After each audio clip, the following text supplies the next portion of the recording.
যে পশ্চিমবাংলা আর দুর্নীতি সমার্থক, আলাদা করা যাচ্ছে না। এই তৃণমূল রাজে বা মমতা রাজে সমবায়, রামকৃষ্ণপুর সমবায়, জলপথ নিগম সমবায়, কাসুন্দিয়া সমবায়, কোটি কোটি কোটি টাকা তছরূপ। সময় মানে এমন কোনো জায়গা নেই, ক্ষেত্র নেই যেখানে আর্থিক তছরূপের ঘটনা নেই। আর তৃণমূল যারা দায়িত্বে আছে তারা অথবা তৃণমূলের সঙ্গে কানেক্টেড পদাধিকারী সংগঠনে তারা যুক্ত নয়।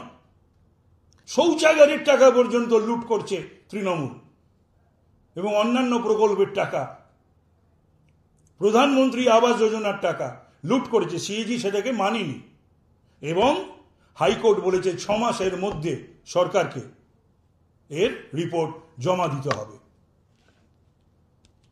একে তো আপনারা জানেন যে পশ্চিমবাংলায় যত পুরসভা রয়েছে, যত পুর নিগম রয়েছে, এই সবে তো কন্ট্রাক্টরের কাজ করার পেছনে নিয়োগ দুর্নীতি, কাজ না করে টাকা, তারপরে কন্ট্রাক্টররা যারা কাজ করেছে তারা টাকা পায় না, তারা টাকা চাইতে গেলে তাদের শাসানি দেওয়া হয়, ব্ল্যাকলিস্ট করে দেওয়া হবে। কন্ট্রাক্টররা তাদের মায়ের চিকিৎসা করাতে পারছে না, মেয়ের বিয়ে দিতে পারছে না। এই রকম একটা পরিমণ্ডলে কিন্তু আমরা যারা পুরো সবার উপরে রবীন্দ্রনাথেরও একটা পুরবাসীদের উদ্দেশ্যে একটা কবিতা গান ছিল, পুরবাসী জনে এনেছি ডেকে তোমারও অমৃত নামে। সেই পুরবাসীদের আজকে যে ভয়ঙ্কর একটা পরিস্থিতি, কলকাতা হাওড়া সহ সর্বত্র খানা খন্দে ভরা, জল পরিশ্রুত জল সে কন্টামিনেটেড হয়ে খেতে হচ্ছে, ড্রেনেজ সুয়ারেজ সিস্টেমও তাই। এই একটা পরিস্থিতিতে মানুষের কাছে আমাদের আবেদন, এর অবসান ঘটা উচিত। ছোটবেলা থেকে একটা প্রবাদ শুনে বড় হয়েছি, ও তোর সর্বাঙ্গ ব্যথা আমি ওষুধ দেবো কোথা। বাংলায় হয়েছে সেই অবস্থা, সে কলকাতা পুরসভা হোক, হাওড়া পুরসভা হোক। কলকাতা পুরসভায় গার্ডেন নিচে বাড়ি ভেঙে 12 জন মারা যায়। অবৈধ নির্মাণে কোনো জুরি নেই এবং সেটা মেয়র টক টু মেয়রে নিজে স্বীকার করে বলেছেন। মানে এগুলো একটা অদ্ভুত আমার থাকে, মাঝে মাঝে এরা ধমকায়, মাঝে মাঝে স্বীকার করে, তাতে মনে হয় মানুষ যেন গলে যাবে। এটা মমতা ব্যানার্জির একটা রীতিনীতির মধ্যেই পড়ে যায়।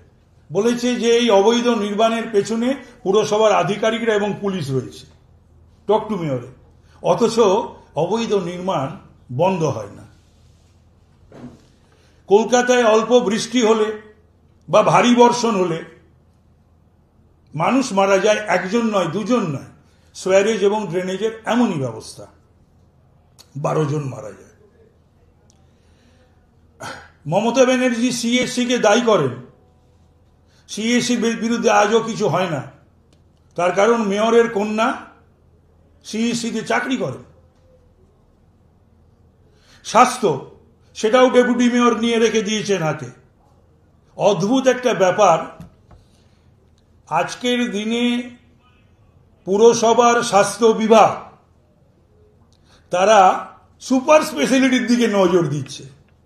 প্রাইমারি হেলথ কেয়ারটা হচ্ছে কনসার্ন অফ কেএমসি, যেটা তারা দেখছেই না। কোভিডে মৃত্যু হয়ে গেলে কোমরবিড, এখানে মৃত্যুগুলোকে আটকানো হয়। ডেঙ্গুর, ম্যালেরিয়া সব মৃত্যুকে বলে দেওয়া হয় হাসপাতাল এবং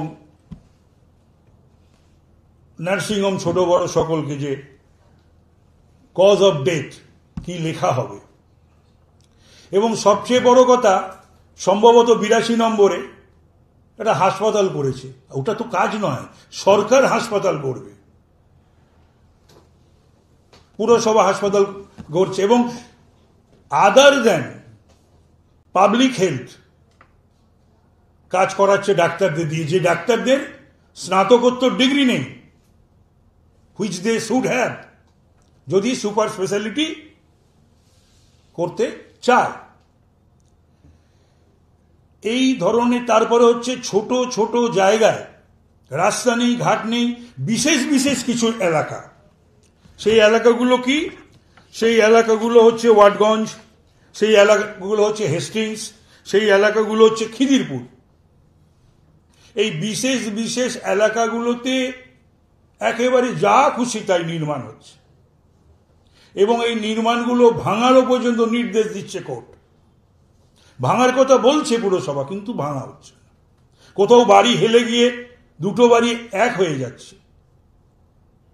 এটা ইতিপূর্বে কিন্তু কলকাতা শহরের বুকে যে ঘটেনি একটা দুটো ঘটনা তা না, এরকম সিরিজ অফ ইনসিডেন্টস এর পূর্বে কিন্তু আমার জানা নেই। কলকাতা শহরে জন্মের পর থেকেই রয়েছি, কাউন্সিলরও ছিলাম, কলকাতার এমএলএও ছিলাম, এবং নানাভাবে সোশ্যালি অ্যান্ড পলিটিক্যালি কলকাতার সঙ্গে যুক্ত। ডুমুরজলার 54 একর জমি নবান্নের পাশে নিতে হবে মমতা ব্যানার্জিকে, হেলিকপ্টার প্যাড করতে হবে, হেলিপ্যাড। স্পোর্টসের প্রতি কি ভালোবাসা আপনি ভাবুন। ওটা স্পোর্টস প্রমোশন করার কথা, সেখানে হেলিপ্যাড করেছিল। এমন কোনো জায়গা নেই, ক্ষেত্র নেই যেখানে আর্থিক তছরূপের ঘটনা নেই। আর তৃণমূল যারা দায়িত্বে আছে তারা, অথবা তৃণমূলের সঙ্গে কানেক্টেড পদাধিকারী সংগঠনে তারা যুক্ত নয়।